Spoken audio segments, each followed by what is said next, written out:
fine, but you have to worry that there's going to be too much in front of Xayah to have to deal with. Now, out of fairness, there's no absolute pure tank here, right? Like, there isn't a Sejuani, there isn't a Sejuani, there isn't a Cassante, there isn't a Scion or something that's going to be difficult to kind of rip through. So Shogun, if you are properly kind of fed in the beginning of the game, is going to be in an all right position.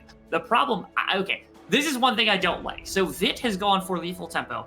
This has been a good pick for Xayah for a couple of patches now. Like the last 2 patches, Xayah has been good into Varus when they're both going lethal tempo because the early game is just better for Xayah. And then you scale okay because you still have abilities that can execute. Your damage to me comes out faster as Xayah because you have more kind of direct on hit. Even though Varus is going to be building literal on hit, like the amount of damage Xayah is doing per auto attack and getting through damage, and then also with the feather pull ends up over capitalizing compared to what Varus can do, which is why I prefer Varus to either go Halo Blades to try to take advantage of the laning phase, or you go for lethality and you just like you take the Comet, you take Halo Blades, whichever one you go for. And especially with Braum, stacking that passive is really, really important. It helps you against the Nautilus matchup, which is why you took the Braum in the first place, because it means Nautilus can't come hooking in, or you're just going to get stunned up, you're going to get wrecked on the backside of the fight, and then everything's going to go poorly for you.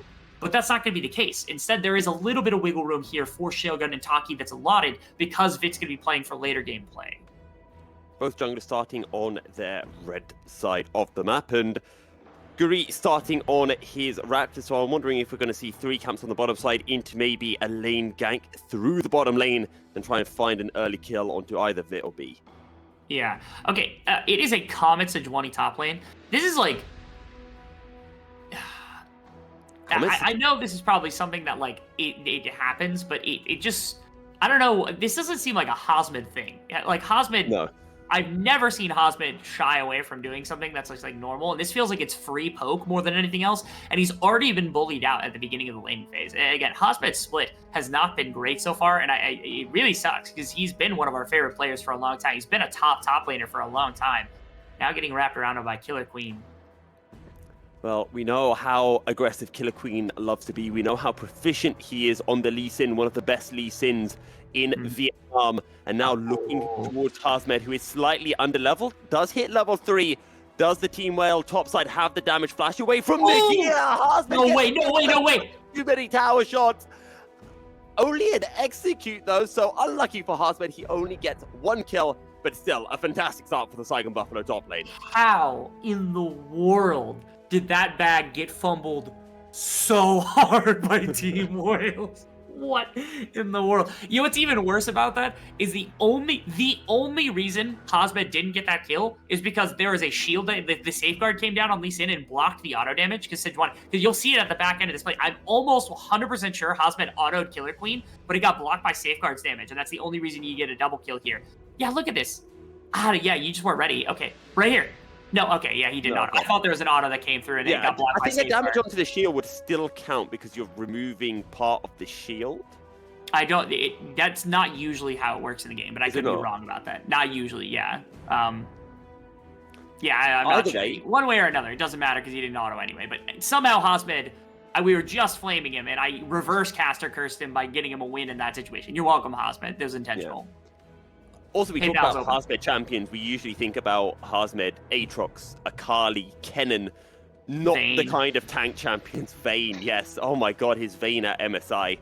Oh, beautiful. They did not see that one coming. And now Guri is going to show Team Wales, this is how you do a topside gank. And wouldn't it be hilarious if Nagia gets 2 kills? Wouldn't it? Yes, it would. But it's not going to be the case. Instead, Guri's just going to walk out. Knows that the camp is going to be spawning soon, but probably isn't going to stick around long enough to try to find anything else. That was a decent bit of a reprieve. Okay, solid. B has to pop the shield just to make sure there's nothing else to come out. And again, to me, the early game wasn't ever going to be super easy because, again, I've loved the Xayah pick into the Varus. I feel like this is the #1 response you can make in terms of meta champions in the bot lane right now. We also have yet to talk about the fact that it is Cassante mid lane, which I'm sure has not been played, but I think this might be our first one in the VCS. It's one of the ones I've seen in a major region so far. I will do some quick stat checking. It has had 3 games in the mid lane. Were they all against Annie? I will ask that question. Were they all against Annie? It was once played in the LCK by Chovy, actually. Unsurprising. Unsurprising. While you talk for a bit, let me find some stats for you. Sure, I'll let you go onto the single webpage that all of us use to find the only stats that matter, while I refer to the reason why I asked that, which is that Annie has lockdown and has some decent damage. Not enough damage to kill Cassante, and also he has a way to be uninterrupted by CC in any capacity. So it's similar to Ornn. The difference is he's a more modern champion, has a lot more brawling power, and to me fits what Froggy would want to do if Froggy decides to go roaming at any point in this game. It was not. It was played against Gragas, Azir, and Syndra. Okay. Now the Syndra makes a lot of sense. I don't know about the Gragas. I think also actually makes a lot of sense too. The Azir doesn't make as much sense to me, so maybe that was a little bit of an anecdote kind of usage more than anything else. But anybody that's got this like insane lockdown that you can just unstoppable through in the same way that Ornn used to do, it actually makes a lot of sense to grab him because he kind of closes down the laning phase. You can't kill him. It's difficult to gank, not easy to set up any sort of CC towards. And again, it gives you this really kind of brawly champion to walk into the mid game with right out of mid lane, which again, Saigon's old ways were, hey, let's roam as fast as possible with Froggy, let's jump waves, and let's just go fight. And especially alongside an Elise, could actually be a really menacing idea in the right circumstance if it's able to be set up properly. I feel like this game is rather similar to the first game that we saw between Flash and SBTC, with Killer Queen having, just like we saw from Spot, a bit of a failed gank that put him really far behind. And that's, well, the situation that Killer Queen's in, right? 20 CS down on Guri's Elise, although in the SBTC game, it was actually Spot playing the Elise that time. And it was. I'm looking over the map. Sorry. You're looking over the map. I'm looking over the map. Huh? What'd you say, both? Both. Yeah, we're both looking over the map. We're both looking over the map. Yeah, so when I was looking at the mini-map, my apologies. Perhaps oh, you're looking at the mini-map. Yeah, I always look at the mini-map. That's what you're supposed to do. No, I don't. That's why I struggle in solo queue most of the time, to be honest. Yeah, that makes a lot of sense. Anyway, the reason I'm looking over the map is because I'm trying to figure out what this pathing is from Guri, because there's a large camp discrepancy, for one thing, between Killer Queen and between Guri right now, as Guri hits level 6 and is up like 20 farm over top. So it's like 5 full camps over top of Killer Queen that currently leads by Guri. Hasn't had the same kind of like early game impact necessarily, because there's been no gank attempt whatsoever. Killer Queen. Well, I mean, Killer Queen had impact. Oh yeah, I don't know if it was a good impact. I at no point did I say it was good impact. Also, that is a blasting one for Hosmed at the top lane, by the way. So this is a very quick demonic, most likely. I was going to bring this up because this is not a full tank Sejuani, although demonic kind of fits in with the weird bruiser build that Sejuani takes these days. Killer Queen is going to look towards another gank to the top side, but now Hosmed has an ultimate. I'm going to be honest, I don't think this one would work out if they did go for it. I highly doubt it as well, and I think they're starting to doubt themselves too, because they're not forcing it in any capacity. Nagia might try to catch the wave super high here to make sure that Killer Queen has access to it. I think Hosmed's a little privy to this though, so there's that. They got Rift Herald as a possibility, but Guri has showed up at the perfect time, and so has Taki. Taki has roamed up from bottom lane. In fact, actually everybody's kind of up here, including Vit was like halfway up here before he decided to turn it and respond to the Xayah that's pushing on the bottom side. So there's just 4 members from both teams hanging out on the top side of the river trying to shut out this Rift Herald, which has been dragged away. It's now just going to be sitting here. Oh.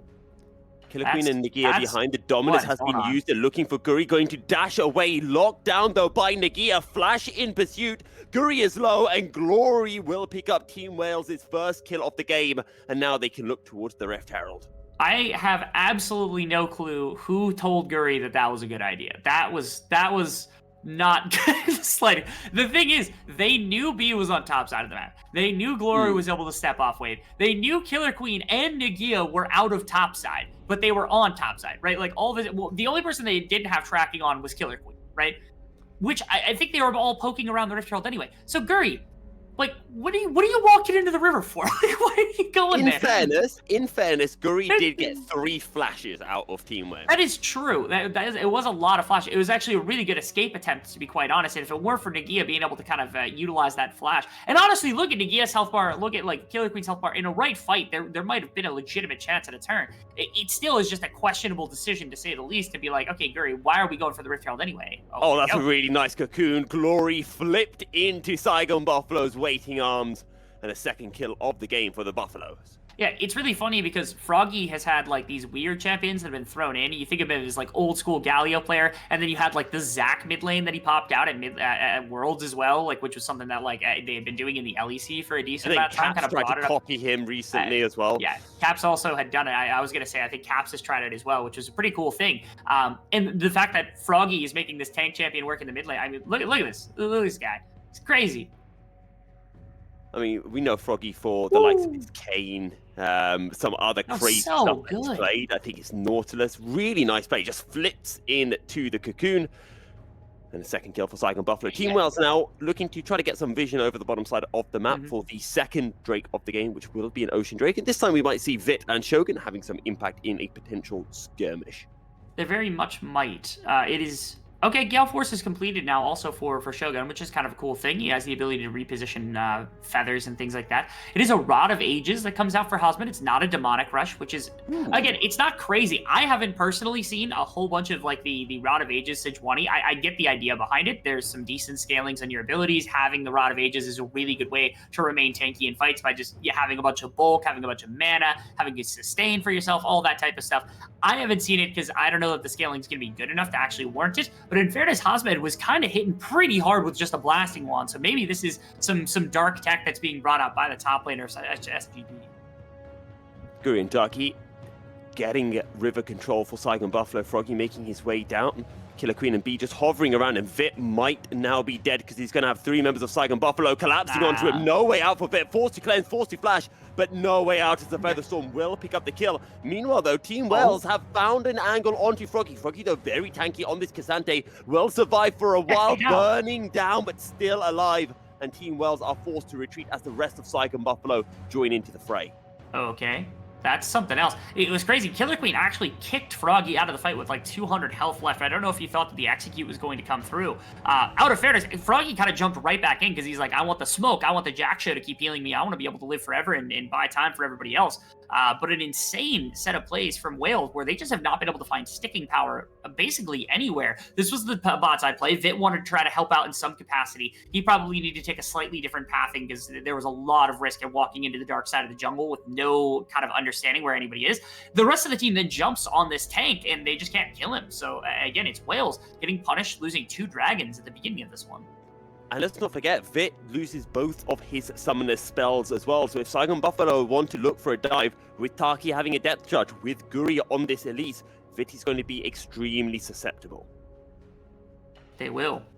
Easy enough. Again, there's still like the threat that like not tons of damage is coming through, but again with Jack Show on your Cassante, that's going to be a decent damage self. And again, if it's AP Sejuani, I'm not familiar with the amount of damage that this champion is able to legitimately put out. So it's possible that could at least break some of the damage threshold that they're going to be missing from having a more standard mid laner, a more standard damaging top laner, which is interesting. And again, Saigon Buffalo, even without Ren, living up to the name of being the super creative kind of drafting and gameplay team.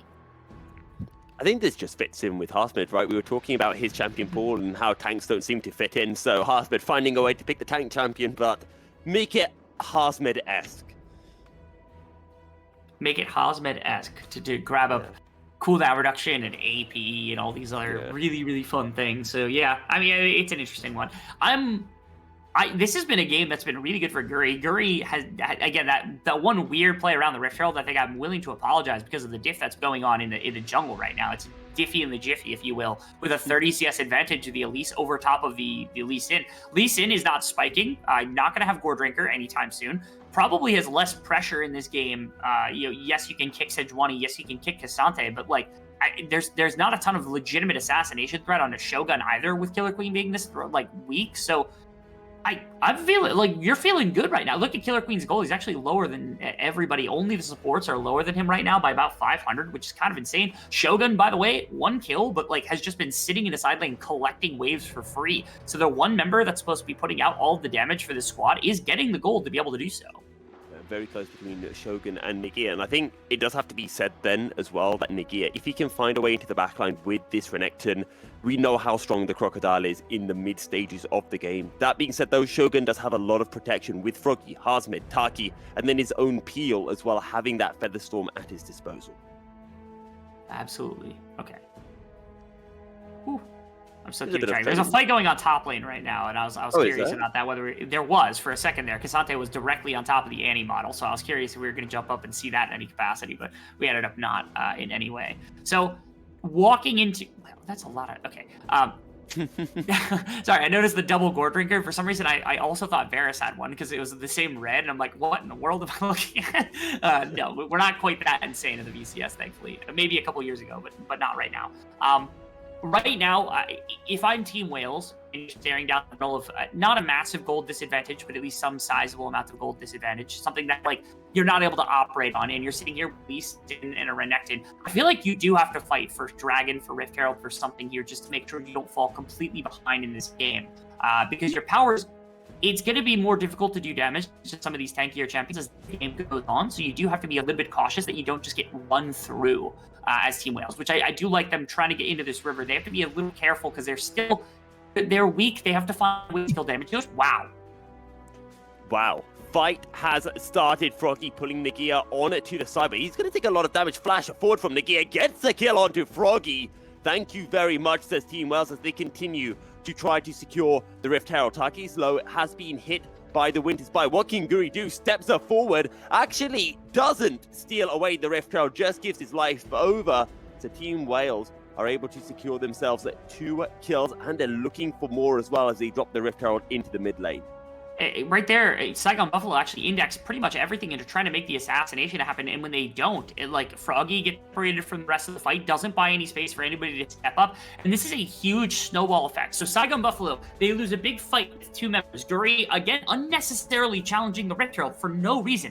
Dying means that Guri cannot be there for the dragon, which is interesting because I thought the whole point of this Rift Herald drop was to try to set up the dragon, which may or may not be the case. But Team Wales is taking back tier so that they can spend some of the gold that they just got. So there's a little bit of to and fro because Saigon should be able to wrestle their way back into the river to contest. They were so intent on finding that one pick, and then they just don't get Killer Queen. He flashed out the back of the fight, and then Froggy, of course, on the left side just ends up getting kicked, ends up going down to Nagia, and then Shogun trying to help out, trying to walk over here, wasn't able to get up close enough to actually auto B or Killer Queen or anybody else in this fight, and then they're just shoved off. And again, Guri, what are we doing? There's no reason to be contesting this Rift Herald. There's no reason with none of your team around that you should be doing that. It's like a weird game sense difference that Guri has compared to everybody else, where he's like feeling need to be pressured in this situation to walk up when it's just not necessary. Nagia looking for another flank. Team Wales have been able to get their reset and get themselves into the river. They find themselves with a 1.5k goal lead, and they are looking for another fight to balloon their advantage even further. Vit now level 10 does have the Chains of Corruption. If he could find a big pick onto Guri, and the side of Team Wales could burst through that Elise, then this will be Wales picking up their first Drake of the game. All the while, Shogun picking himself up a red buff, so he's a little bit stronger for this fight that is surely about to kick off. Froggy looking for a potential pick. Sonic Wave won't land onto anyone from Killer Queen.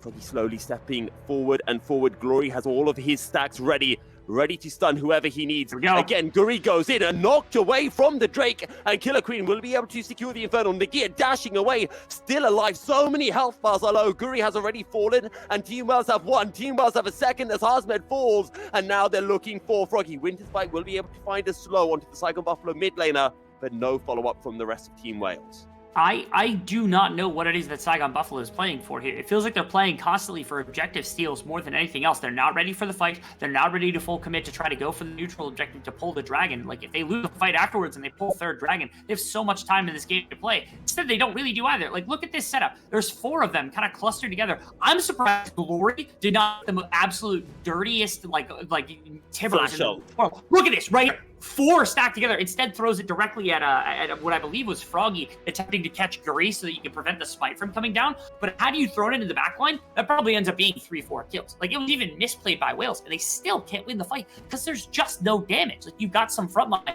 Froggy's trying to buy his team space, but nobody's stepping up. Nobody is trying to make things happen. Again, this is another instance where I talked about this earlier in the split too. Shogun is playing more afraid this split than has literally ever played in his career, and I don't get why.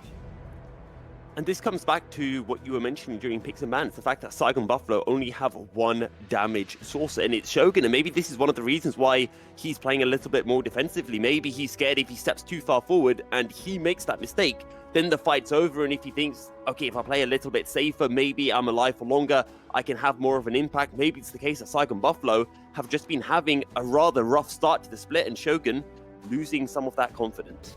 Maybe that is the case. Again, he's not playing the way that I wanted it to. One of my biggest criticisms of ADCs or ADCs that are not willing to step up into the pocket and just kind of do damage sometimes. And that, you know better than anybody, that's my number one critique of Eddie, is that Eddie refuses to step up into the pocket and actually do damage sometimes. Like, he just won't do it. If his team is not winning the fight, then he can kind of snowball the rest of it. But if he needs to be one that does damage, that's never been the problem for Shogun. Shogun has always been somebody that's stepped up and done really big things. Even at MSI, on the biggest stage this team has ever seen, at Worlds, on the biggest stage this team has ever seen, they've never had that issue before, which is why I'm curious why out of nowhere now, all of a sudden, it's like Shogun has not been able to do that. And maybe you're right in this game. Maybe it's a little bit of confidence issues. Maybe they've been shaken a little bit. Maybe communication's off. Maybe the beginning of the split has kind of turned them like around a little bit. Maybe it's one of those positions where like Shogun is so pressured about being the only real damage dealer that he's like, I cannot die. I'm not allowed to die. I can position it perfectly. But something has to break here. You cannot let all this compound into losing a game because you won't stand forward and auto attack people. I know it's menacing, but you got to do something.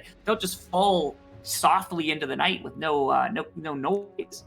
And when you got Featherstorm available, Flashing Cleanse too, you do have the ability to step forward, because if you make that mistake, you've got loads of tools at your disposal to keep yourself alive.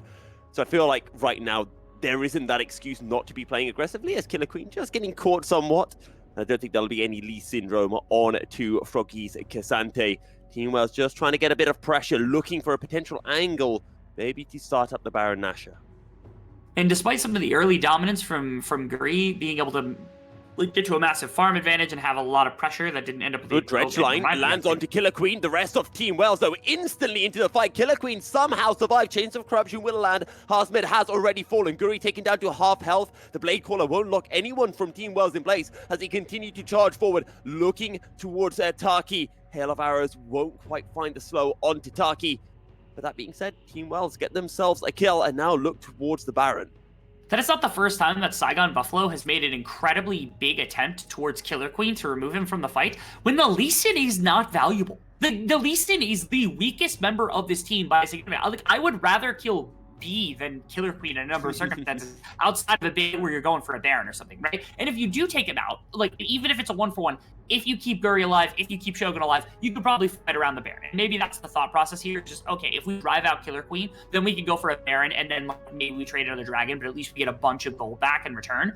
Not going to be the case. Instead, nobody's got Dragon set up now. There has to be a back from Shogun really late, 36 seconds until the Dragon. Everybody from Team Wales is going to redeploy, except for Glory, who's going to have TP up and readily available for a fight around the Dragon Pit if that ends up coming to fruition. And he's going to have Rabadons. Yeah, and he's going to have Rabadons. There's these big spikes that are coming through. Rage Blade is done. You got that. Black Cleaver's been done for some time now. I mean, like, it's getting worse and worse here for Saigon Buffalo to try to take these fights.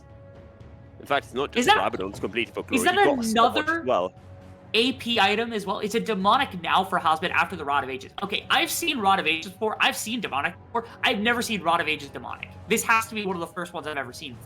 It's a demonic rod. Team Wales are taking the Drake, and I think Saigon Buffalo are going to try to cut their losses and try to rush down the Baron as quickly as they can. They don't have damage for that.